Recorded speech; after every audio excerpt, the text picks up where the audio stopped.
Boa noite a todos.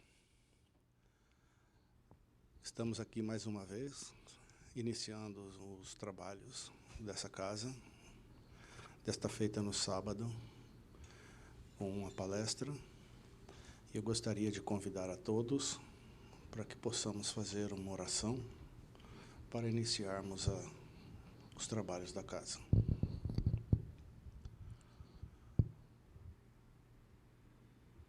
Senhor Jesus, amigos da espiritualidade maior, agradecemos por essa oportunidade de estarmos aqui, reunidos em Teu nome, para mais um estudo. Pedimos aos mentores dessa casa a permissão e o apoio, assim como a todos que estão nos assistindo, para que possamos reunir as nossas energias num estado positivo e buscarmos a melhor condição possível para que tudo possa transcorrer de forma positiva para todos. Que assim seja, Senhor. Hoje teremos a palestra com a Márcia Simoni, com o título Prólogo. Márcia, por gentileza.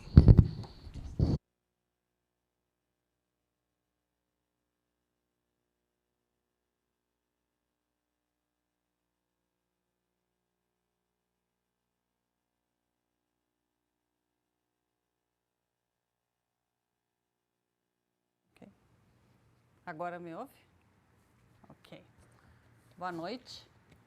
É um prazer estar aqui novamente com vocês para mais um estudo. Lembrando que, em primeiro lugar, o aprendizado é meu, não é?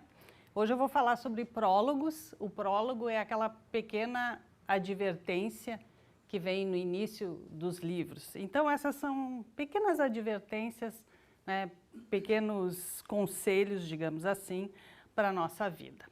Essa palestra foi baseada neste livro, né, de Siri Prembaba, O Propósito, a coragem de ser quem somos. Esse é um grande problema, nós geralmente não somos, nós temos aquela máscara, né, e eu vou falar isso no decorrer. Então vamos lá.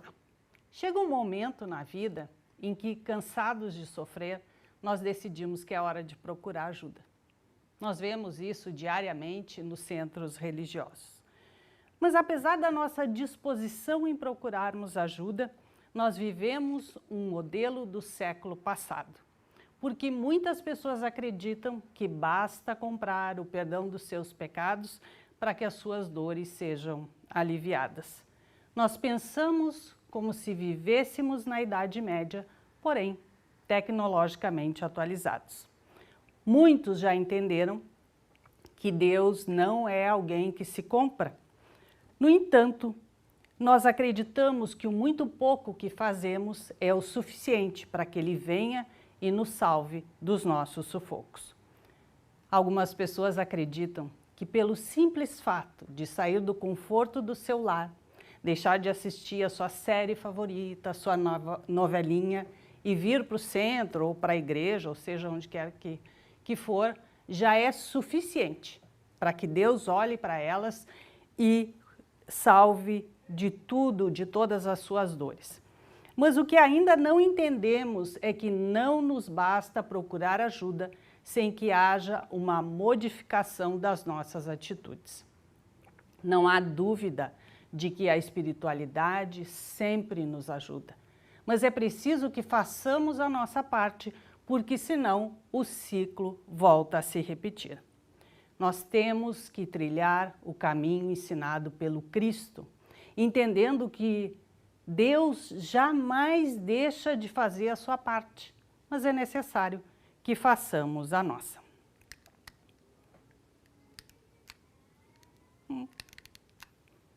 Não, mudou demais. Ok.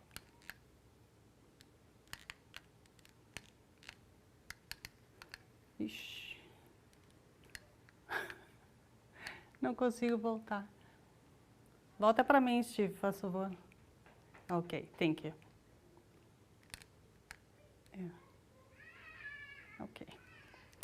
Então, qual é o propósito dessa encarnação?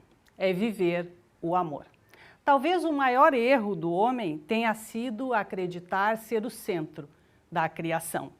O ego tomou conta da nossa experiência, limitando a nossa visão, nos conduzindo ao esquecimento de quem somos e o que viemos fazer aqui. Hoje, nós sofremos de uma doença chamada egoísmo, que nos leva a desrespeitar a natureza e os nossos semelhantes. A teoria que considera o universo como um produto de um acidente, o Big Bang, nos fez crer que não existe um propósito de vida, que nós estamos aqui por acaso. É como se fôssemos uma poeirinha que caiu aqui e brotou gente. Isso nos leva a negar o espírito e crer que não existe nada além da matéria. Nós devemos nos abrir para a verdade de que somos seres espirituais vivendo uma experiência na matéria. Devemos nos abrir para essa verdade. E, além disso, todos nós temos uma missão em comum aqui, que é a nossa evolução moral. Quem sou eu e o que eu vim fazer aqui? Muitas pessoas se perguntam sobre isso. É parte da nossa missão chegarmos às respostas para essas perguntas. É inaceitável que, com tanta informação sobre a insustentabilidade do nosso modo de vida, nós continuemos a viver sem uma consciência ecológica. É inconcebível que sejamos tão céticos para a percepção da verdade maior, de que nós passamos mais tempo ligados às questões materiais, que nós esquecemos que tudo está conectado. Se o nosso propósito é evoluir, como é que nós iremos conseguir evoluir sem que olhemos para tudo que nos cerca? Sem que prestemos atenção não só na questão ambiental, mas nas pessoas que necessitam e outros tantos aí, né? A grande maioria de nós, se não a totalidade, ainda não encontrou a tão esperada felicidade. E isso acontece porque nós passamos mais tempo buscando a felicidade fora de nós. Nós precisamos nos curar do egoísmo e somente o autoconhecimento nos trará essa cura. Como despertar o amor? Para chegarmos à consciência divina, é preciso passarmos pela consciência humana. E o veículo para isso se chama corpo-ego, sem o qual a nossa alma não teria como viver essa experiência. Assim como a planta nasce e cresce a partir da semente, o ego é como a semente que, plantada no corpo, tem o objetivo de se desenvolver, amadurecer e gerar frutos. O ego não é uma coisa ruim, mas nós temos que aprender como lidar com tudo isso. Nós temos que contemplar e nos envolver pela beleza da vida, observando os fenômenos da natureza.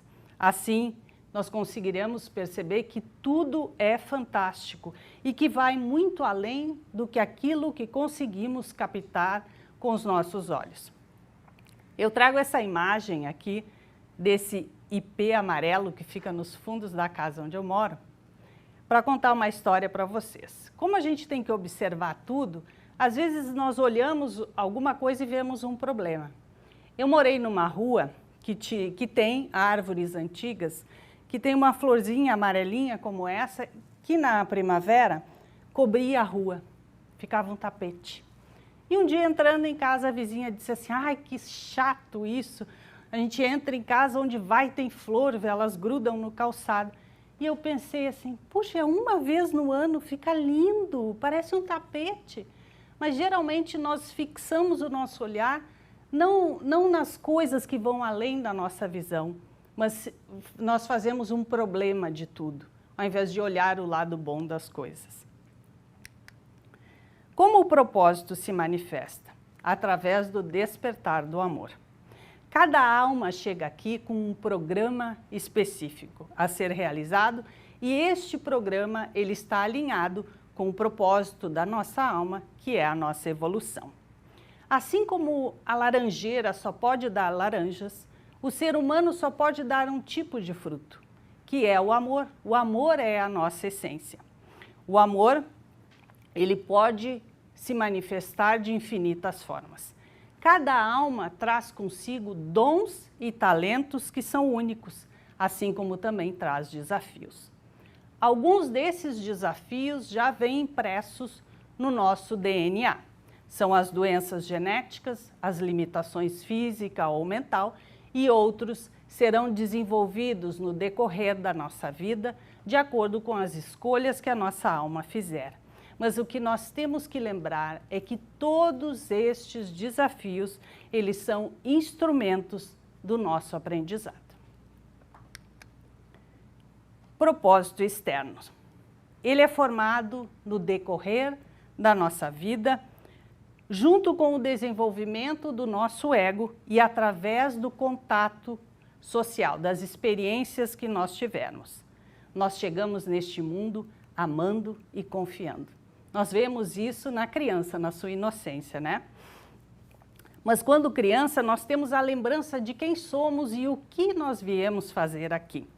Mas com o passar do tempo, nós vamos cedendo às influências externas, adquirindo crenças e reprimindo a nossa expressão natural. Em média, a formação da personalidade da criança se dá até os 7 anos, época em que também se consolida a sua encarnação. E é neste período que as crenças e condicionamentos irão se instalar, muitas vezes permanecendo por toda uma vida. Assim, a criança começa a se sentir carente e insegura. Passa a ter ciúmes, inveja, raiva, e ela aprende isso com as pessoas e circunstâncias à sua volta. Trate com carinho, contém sonhos. Qual é a criança que não tem sonhos? E às vezes uns sonhos que para o adulto assim, acho que isso não vai acontecer. Mas é preciso que a criança viva esses sonhos, porque ela vive entre o real e o imaginário e ao mesmo tempo ela consegue criar soluções para a sua vida. E eu trago aqui um exemplo. Uma vez, alguns anos atrás, logo depois do Natal, eu estava no banco, fila grande assim, para pagar imposto, né, quando está terminando o ano, e tinha um menininho de uns 6 anos na fila e eu comecei a bater papo com ele. Eu disse assim, e aí, cara, como é que foi ontem lá na tua casa? Papai Noel apareceu por lá? E ele estufou o peito, olhou para mim e disse assim, Papai Noel não existe. Isso é coisa que os adultos inventaram só para vender mais. Sabe quando a pessoa murcha? Eu literalmente murchei. Eu olhei para ele e disse, que pena, lá na minha casa ele foi. Eu acredito que nenhum adulto tenha o direito de tirar um sonho de uma criança. Por mais absurdo que ele possa parecer para nós, é preciso que a criança viva entre esses dois mundos até que ela, né, vá encontrando as soluções para a sua vida. Na juventude, nós trazemos também uma ideia daquilo que nós viemos fazer aqui.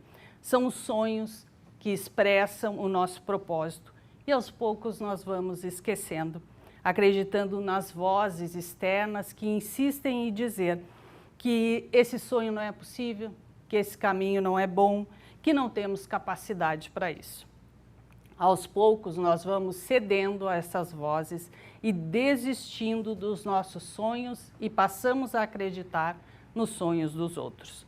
Nós temos um grande desafio pela frente. Nós precisamos curar as nossas mazelas para que possamos educar adequadamente as nossas crianças. E isso só será possível se conhecermos a nós mesmos.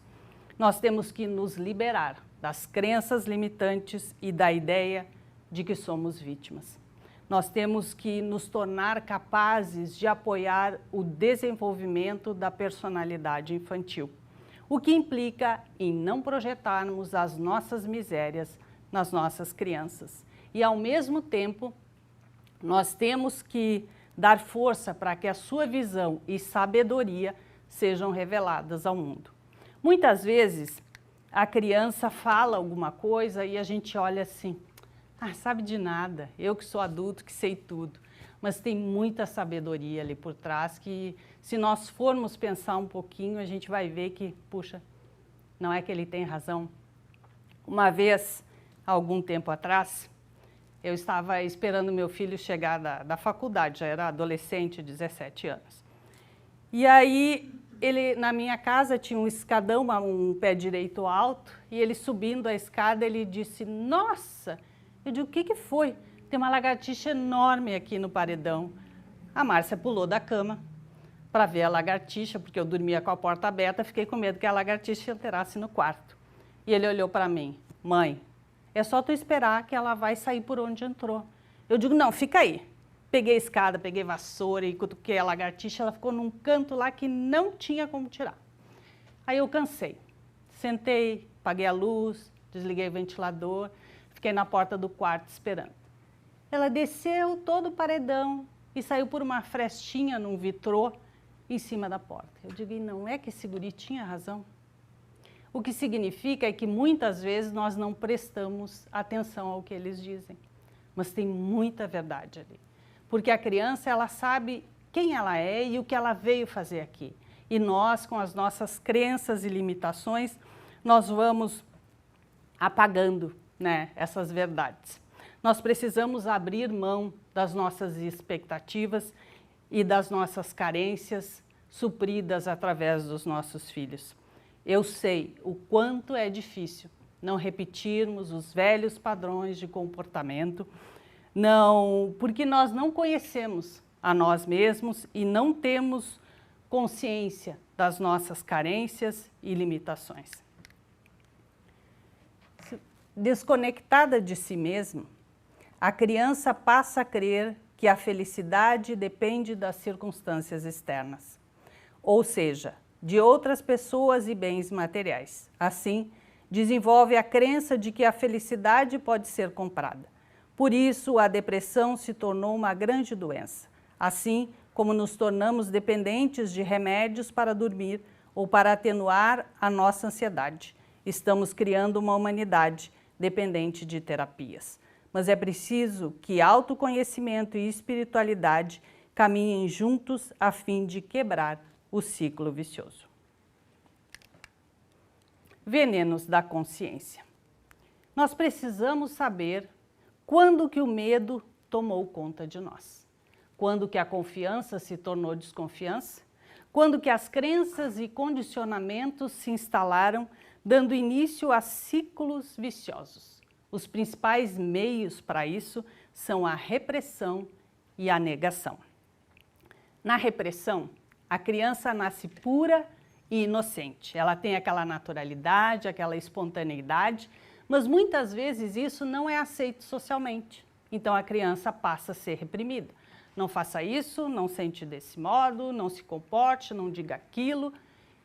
E a criança vai aderindo a isso. Ou, outras vezes, essa repressão é de maneira sutil, como a retirada do amor dos pais, ou não só os pais, mas os educadores, quando não concordam com alguma coisa que a criança fez. Desta forma, a criança passa a se reprimir. Quando eu reprimo uma criança, ou melhor, quando eu não reprimo, quando eu coloco o limite com amor e consciência, eu ajudo no desenvolvimento. Ao contrário, a repressão é o contrário, é um veneno que age contaminando uma virtude, a fundação da consciência, que é a autoconfiança. Ou seja, quando eu vou dar um limite a uma criança, eu tenho que explicar o porquê que ela não pode se comportar assim, não simplesmente reprimir ou retirar o amor, ficar brabo, não falo mais contigo, né? Ficar uma semana sem falar porque fez alguma coisa e a criança acha que aquilo é o fim do mundo, eu não vou mais receber amor do meu pai, da minha mãe, ou seja lá de quem quer que seja. Neste caso, quando nós reprimimos, a espontaneidade é bloqueada e contaminada justamente pelo medo de não receber amor. E assim, eu acho assim que ninguém tem que se sentir culpado, porque nós tivemos uma educação e nós vamos repetindo aquele padrão. Eu mesmo dizia pro meu filho, quando ele era pequeno, disse assim, não te oferece para ir na casa dos outros, espera ser convidado. Porque ele saía da escolinha e já dizia, fulano, vou lá na tua casa, fulano, vou lá na tua casa. Meu filho espera ser convidado. E ele cresceu e às vezes eu dizia, liga pro Lucas, para esse, para aquele, para brincar, para não sei o quê. Lembra que tu dizia para não me oferecer? E aí a gente é obrigado a engolir o sapo. Né? Então, melhor explicar do que, né? Enfim. E a negação? Na negação, nós perdemos a conexão com aquilo que somos e nós passamos a acreditar que nós somos a máscara, a persona, aquele personagem que nós criamos. Então, na negação, assim como aliviamos a dor das feridas físicas com analgésicos, amenizamos as feridas emocionais através da negação. A negação dos aspectos sombrios da nossa personalidade é talvez a principal causa da miséria humana. Os sentimentos negados funcionam como âncoras que impossibilitam a ascensão. Nós jogamos para o inconsciente tudo aquilo, todos aqueles sentimentos negativos, todo aquele conteúdo interno que nós não queremos ver ou sentir. Nós abrimos uma gavetinha lá atrás e jogamos todo aquele lixo para lá. Mas isso não foi tratado, então continua atuando na nossa vida. E aí, às vezes, acontece aquelas explosões de raiva, de ciúme, de inveja, ou seja lá do que for, e nós não sabemos o porquê. Justamente porque não foi tratado, porque a gente joga tudo para lá e acha que está tudo resolvido, e as coisas não funcionam assim. Assim como nós nascemos sabendo amar e desaprendemos a amar, tudo aquilo que é inconsciente um dia esteve sob a luz da consciência. Quem não paga para receber atenção e carinho? O ser que habita em nós, ele é completo. Mas a sua percepção encontra-se limitada por condicionamentos e crenças. Muitas vezes, nós fingimos ser alguém que não somos, somente para receber um olhar, um carinho. Desta forma, desperdiçamos a nossa vida tentando ser amados. E isto é um aprisionamento, uma dependência. Esse círculo vicioso, ele tem uma característica, que é a nossa necessidade de sermos amados. Mas não nos basta sermos amados, nós temos que ser amados com exclusividade. E isso tudo gera a maior carência, a maior miséria do ser humano, que é a carência afetiva. Nessa realidade criada pelo ego, você depende da aprovação, do reconhecimento e da consideração do outro. E para quem já estudou um pouquinho sobre auto-amor, sabe que quando nós dependemos do outro para tudo, nós não estamos nos amando.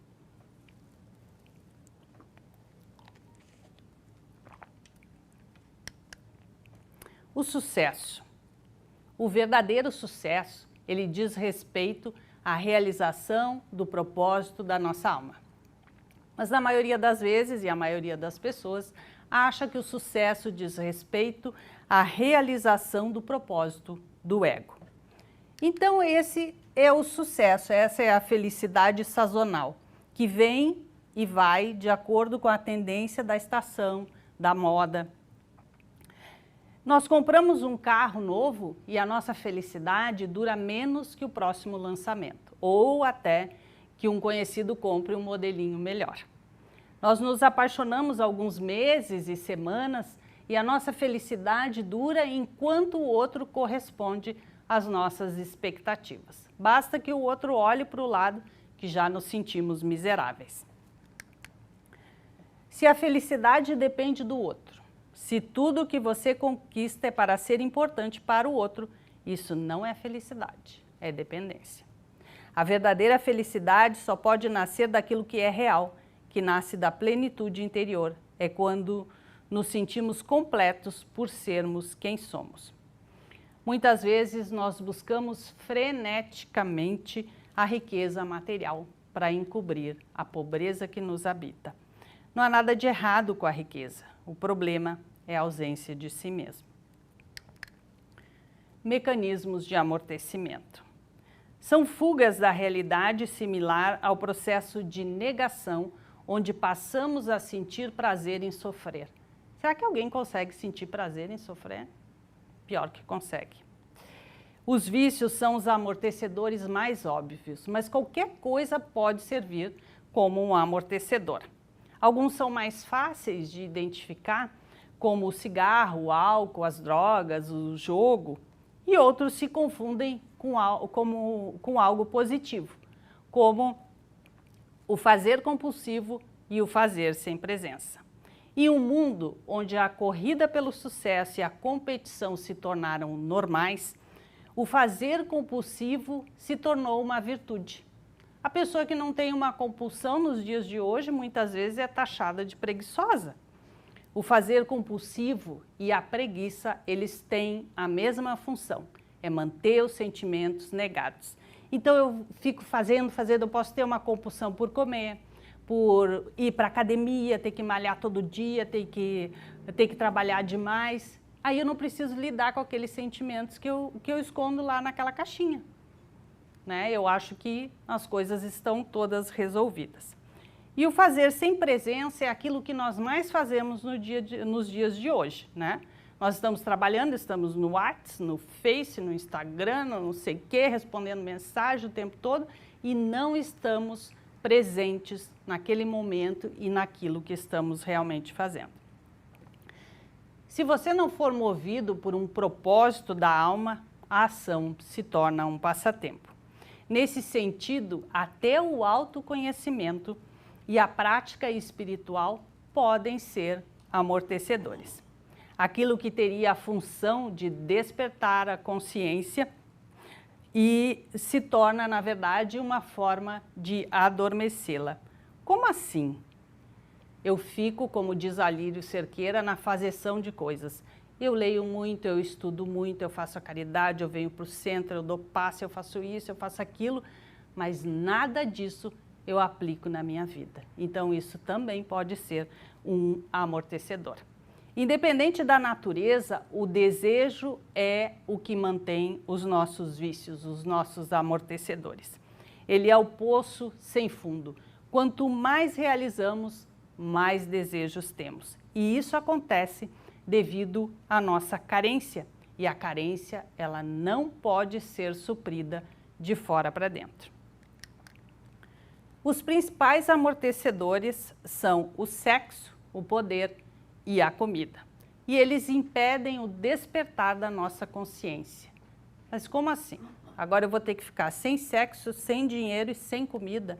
Não é bem assim. Porque eles também são instrumentos de desenvolvimento da experiência humana na Terra. Então, nós temos que saber balancear isso tudo. Entretanto, eles podem ser usados para abrandar as dores e as angústias. Este é o problema. A comida. Muitas vezes a nossa rotina é feita de acordo com a refeição. Uns vivem em função da falta e outros em função da fartura. O sexo é uma das grandes compulsões da humanidade. Mesmo que não faça, não sai da cabeça. A repressão e a não aceitação são os motivos pelos quais o sexo tornou o ser humano dependente da pornografia e das distorções da sexualidade. Nós usamos o sexo de maneira errada quando usamos para manipular e dominar. Não há nada de errado com o sexo. O problema está nas distorções e nas perversões sexuais. O poder também é um dos grandes vícios, em especial o dinheiro, porque com dinheiro nós podemos comprar tudo, inclusive pessoas. Ter fama e influência também é uma maneira de exercermos o poder. Quando nós temos uma dor de cabeça, nós tomamos um analgésico. Mas quando essa dor persiste, é preciso procurar a causa. O mesmo acontece no nosso nível emocional. Nós utilizamos determinado recurso para amortecer a dor, até que consigamos construir uma estrutura emocional capaz de suportá-la. Sob o efeito de analgésicos, nós temos a impressão de que tudo está bem. O vício, seja qual for, ele é um amortecedor que está a serviço da proteção dos nossos apegos. O vício nos faz fugir de algo ou de alguma coisa. Nós estamos fugindo de nós mesmos e do enfrentamento das nossas verdades.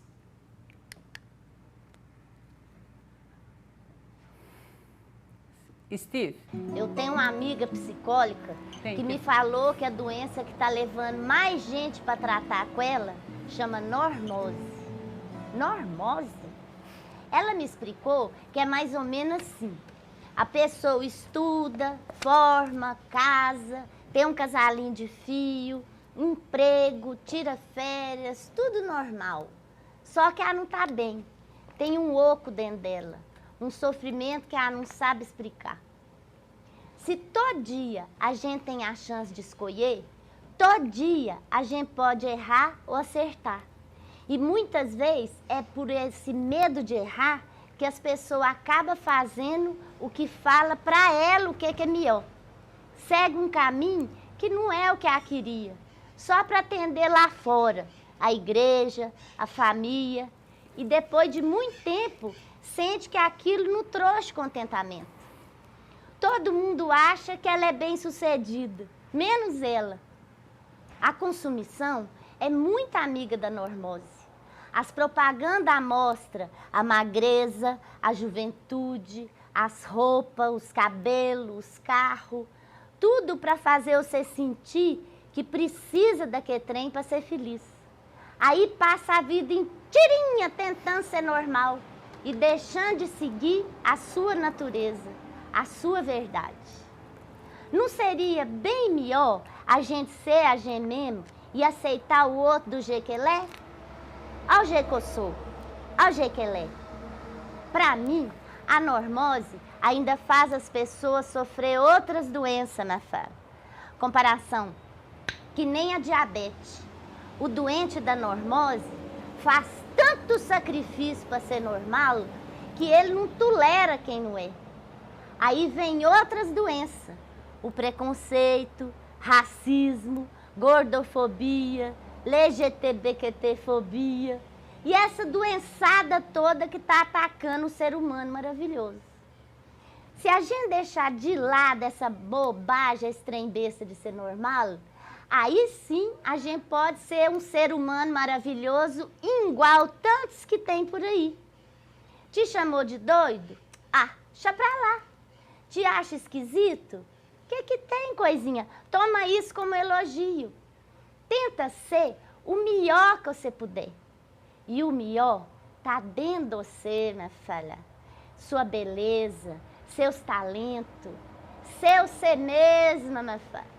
Cada um é de um tipo, por isso que o mundo é bom. Agora, com essa tal de normose, fica esse mundo atrapalhado, de cabeça para baixo. Ainda bem que a terra é redonda e a gente nem sente. Eu tenho uma... Muitas vezes nós queremos viver nessa normose e não somos quem realmente nós somos, né? Mas o mundo, ele está vivendo atualmente essa normose. Certa vez uma pessoa disse, ok, eu estou realmente viciado em sexo, álcool, pornografia. Mas se está tudo bem na minha vida, por que eu tenho que mudar alguma coisa? Por que eu tenho que ir atrás da dor? Por que eu não posso continuar assim? A normose é uma doença psíquica que causa quase um estado de hipnose no qual a pessoa acredita que tudo é normal. Seus relacionamentos são fúteis, não duram mais do que uma semana, mas hoje é normal, a vida é corrida, as pessoas não têm tempo para se encontrar. Você passa mais tempo na internet procurando fotos de homens ou mulheres nus do que com o seu marido ou a sua esposa, mas é normal, né? A gente trabalha o dia inteiro. Não consegue ficar alegre em uma festa sem que tenha que ingerir álcool, mas hoje quem não bebe? O planeta está sendo destruído, os animais estão sendo mortos, o nosso lixo não está sendo reciclado e a nossa comida envenenada, mas tudo é normal. Então, nós podemos continuar vivendo assim por um tempo, até que o planeta, o mundo, o universo, comece a nos devolver tudo o que temos dado a ele. De repente, você percebe que não é feliz, apesar de tudo estar normal. E quanto mais envelhece, mais triste fica, porque toma consciência de que conquistou muitas coisas, mas ainda não conquistou a si mesmo. Aí nos perguntamos, o que eu fiz da minha vida? Esse é o fundo do poço, é mudar ou morrer. Uma hora aqueles amortecedores, eles param de funcionar. É o fundo do poço onde nós chegamos e temos condições de dar um impulso e retornarmos à borda. A mudança, geralmente ela ocorre através de um grande vazio existencial, uma depressão, uma grande perda ou doença. Com isso, eu não estou querendo dizer que para evoluir é preciso sofrer, mas é fato que geralmente é isso que ocorre.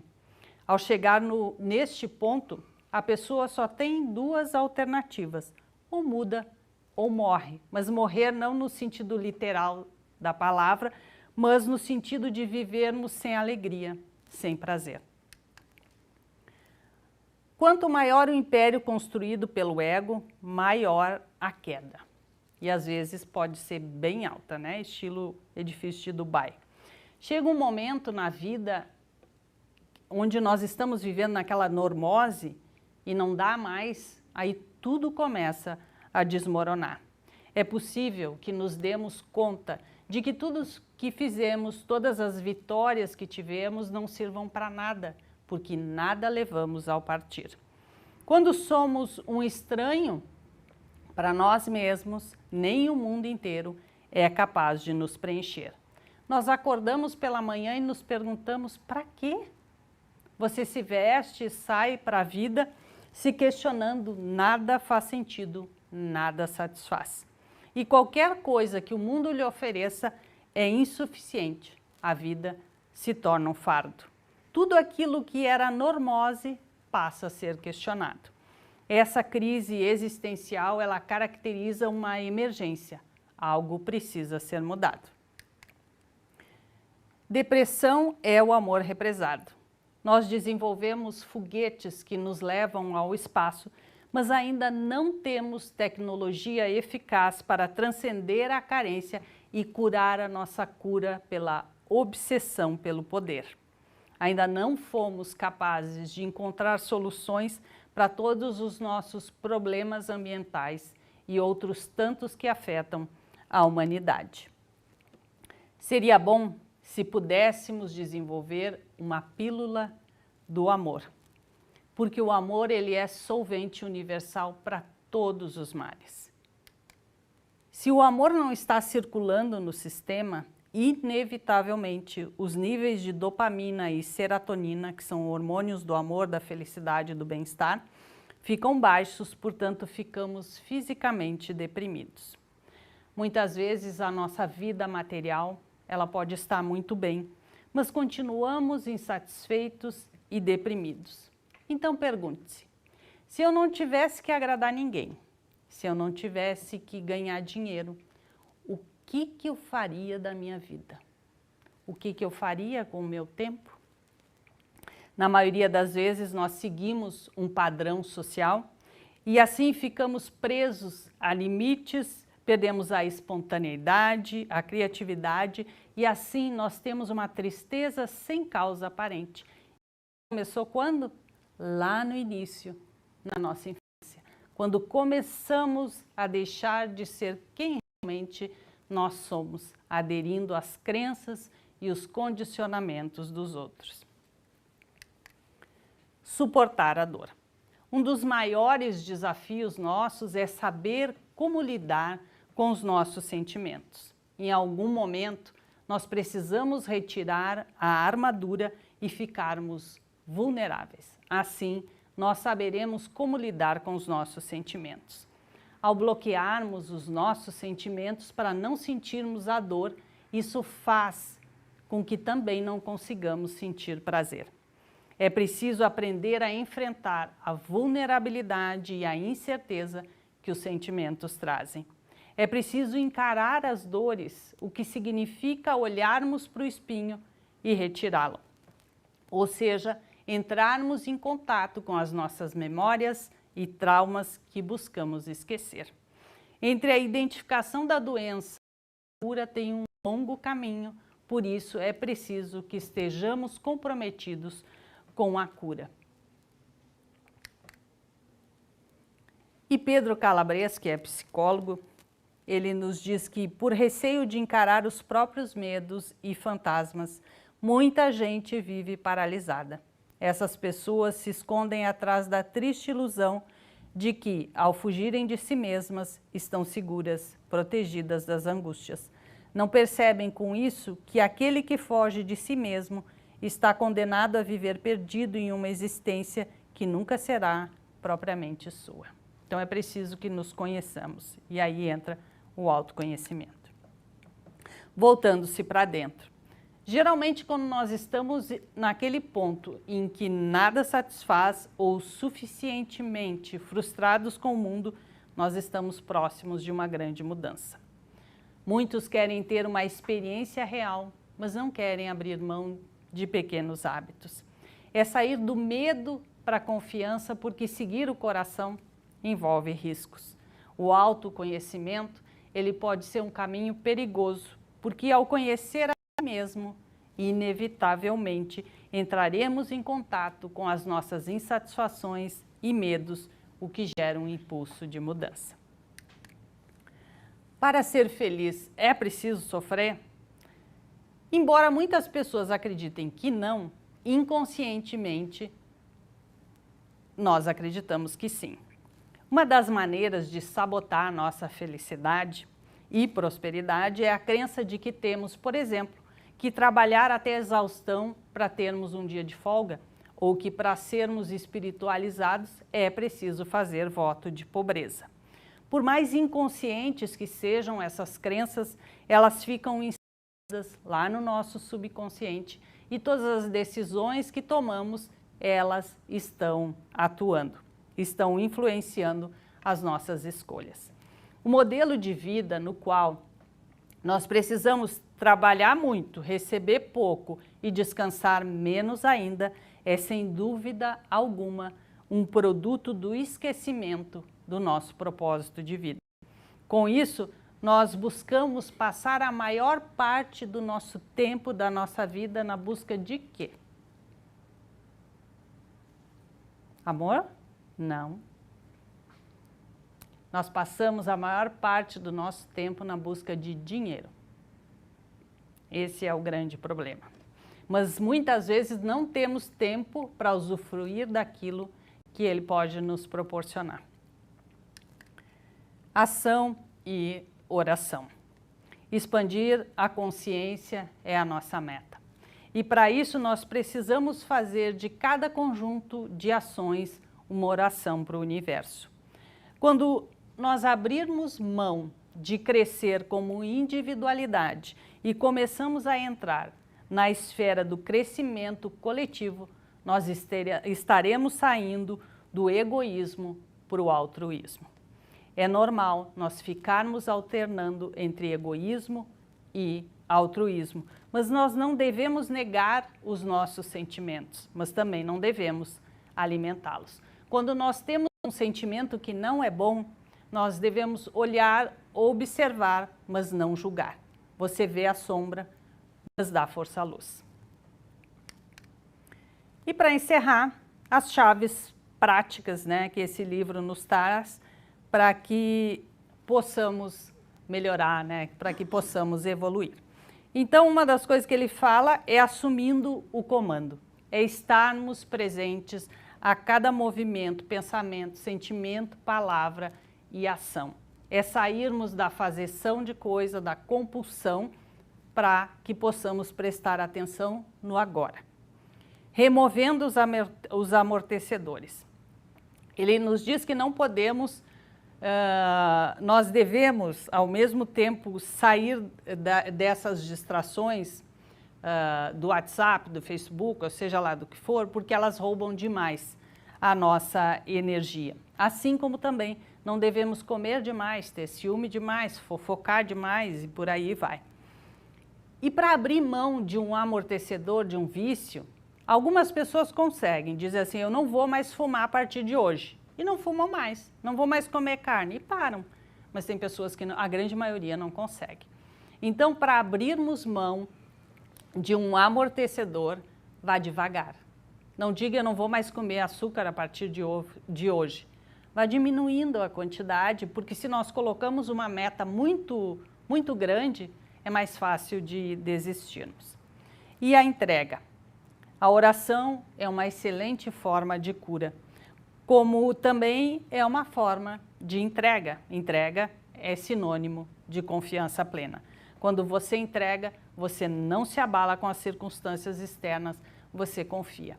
E eu acho que é isso, pelo menos para mim, que falta. Muitas vezes nós temos um projeto, nós temos um sonho, como quando nós éramos crianças, né? Não são aqueles sonhos, né, de criança, mas muitas vezes nós não acreditamos no nosso potencial, nós não confiamos, nós não seguimos a voz do nosso coração. E é isso que nós estamos precisando, né? Nos encontrar conosco mesmo, ser realmente quem nós de acreditar somente no sonho dos outros. Então, gente, era isso por hoje. Eu agradeço, né, a todos vocês e vamos passar aos avisos, então.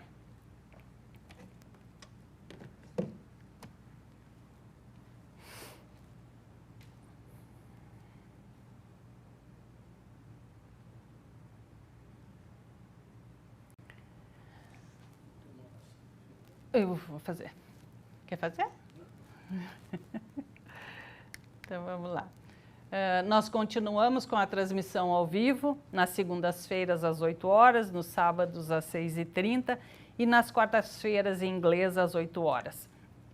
O centro já está parcialmente aberto para receber algumas pessoas, desde que tenhamos a distância, enfim.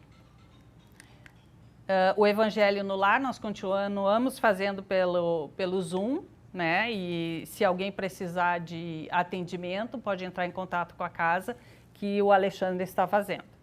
Todas as quintas-feiras, às 7 horas, realmente é um trabalho maravilhoso. Eu digo porque toda quinta-feira eu estou lá. A meditação continua às 6h30, através do nosso canal no YouTube, e também às 6h30 e às 7 em inglês, às 6h30 em português. A nossa cantina continuamos trabalhando todos os sábados, divulgamos através do WhatsApp o cardápio e nós precisamos da ajuda de vocês.